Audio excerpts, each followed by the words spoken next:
Bismillahirrahmanirrahim. Assalamualaikum warahmatullahi wabarakatuh. Saya Ija Sapitri Ningsi. Di sini saya akan menjawab pertanyaan-pertanyaan riset aksi yang telah dosen pengampu berikan kepada saya.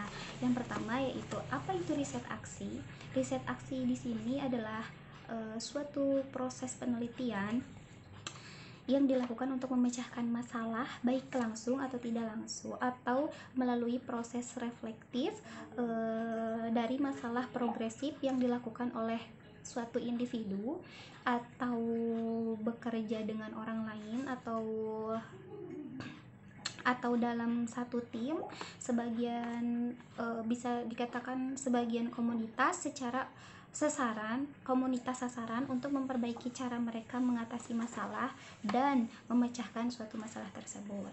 Kemudian apa itu fasilitator? Fasilitator di sini adalah seorang yang membantu sekelompok orang dalam tujuan bersama mereka dan membantu mereka membuat rencana guna mencapai tujuan tersebut tanpa mengambil posisi tertentu dalam diskusi.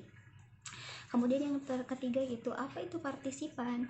Partisipan di sini yaitu pengambilan bagian atau keterlibatan orang dalam tanda kutip masyarakat dengan cara memberikan dukungan seperti tenaga, pikiran, materi, bahkan tanggung jawabnya terhadap setiap keputusan yang telah diambil demi tercapainya tujuan yang telah ditentukan bersama.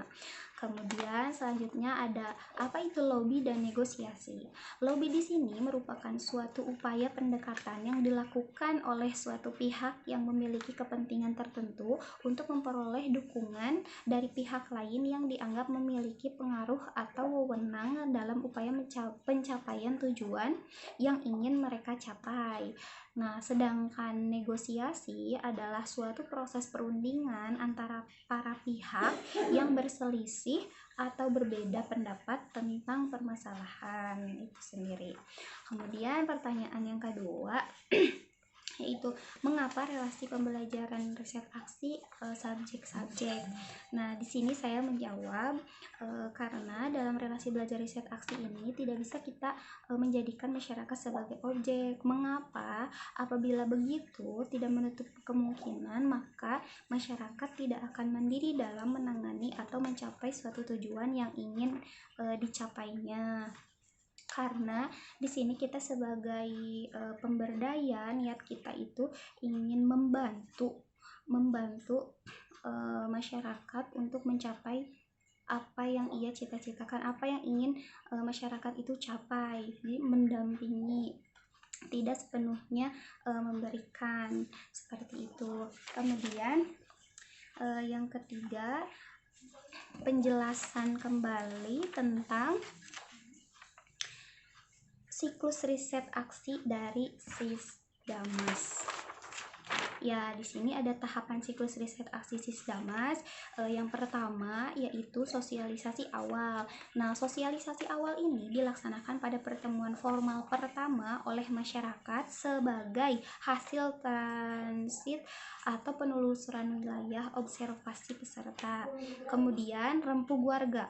Rempuk warga di sini bermaksud merupakan upaya mendorong masyarakat agar melaksanakan penyepakatan bersama untuk melaksanakan program pemberdayaan masyarakat bersama peserta PLT, KKN, PKM, Sisdamas secara lisan dan tulisan. Di sini ada tahapan-tahapan sosialisasi awal yang harus dilakukan. Itu yang pertama ada observasi dan transit, kemudian sosialisasi awal tingkat basis, dan yang terakhir sosialisasi awal tingkat desa. Kemudian yaitu setelah dilakukannya dua tahap tadi, tahap selanjutnya yaitu refleksi sosial.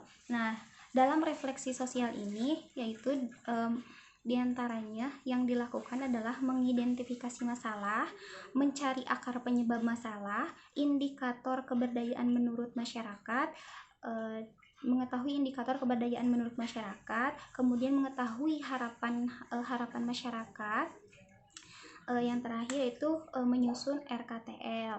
Nah, refleksi ini dilakukan secara paralel dengan sosialisasi untuk menumbuhkan kesadaran kritis masyarakat terhadap akar penyebar masalah sosial. Dalam substansinya, refleksi sosial ini menggambarkan rasionalitas dan menumbuhkan nilai-nilai kemanusiaan. Kemudian yang terakhir yaitu ada pemerataan sosial. Dalam pemerataan sosial ini yang dapat dilakukan yaitu yang pertama proses pembuatan peta tematik, kemudian membuat triangulasi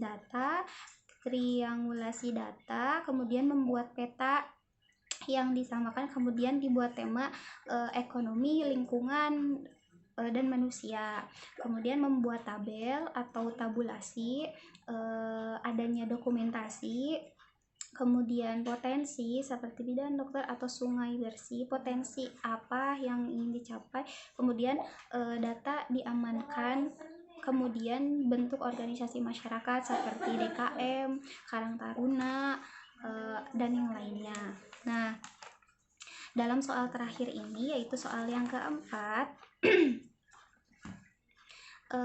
sistem pemberdayaan yang dapat diambil dari kisah Nabi Yusuf. Di sini saya menyatakan bahwa dalam film kisah Nabi Yusuf alaihi salam dapat ditarik kesimpulan bahwa upayanya dalam memberdayakan atau menyejahterakan rakyatnya sangatlah tidak mudah. Akan tetapi karena Nabi Yusuf memiliki sifat yang sangat patut kita teladani, diantaranya yaitu seperti beliau memiliki sifat profesional, jujur, memberikan keteladanan bagi rakyatnya, memiliki kemampuan inteligensi yang tinggi, bijaksana, adil, teliti, amanah, konsisten, mampu menciptakan iklim kerja keras yang penuh toleransi, percaya diri, dan yakin. Itu hal yang terpenting. Nah, itulah sifat yang seharusnya dimiliki oleh kita sebagai pemberdaya dalam melakukan empowering sebagai fasilitator yang nantinya akan segera terjun ke masyarakat.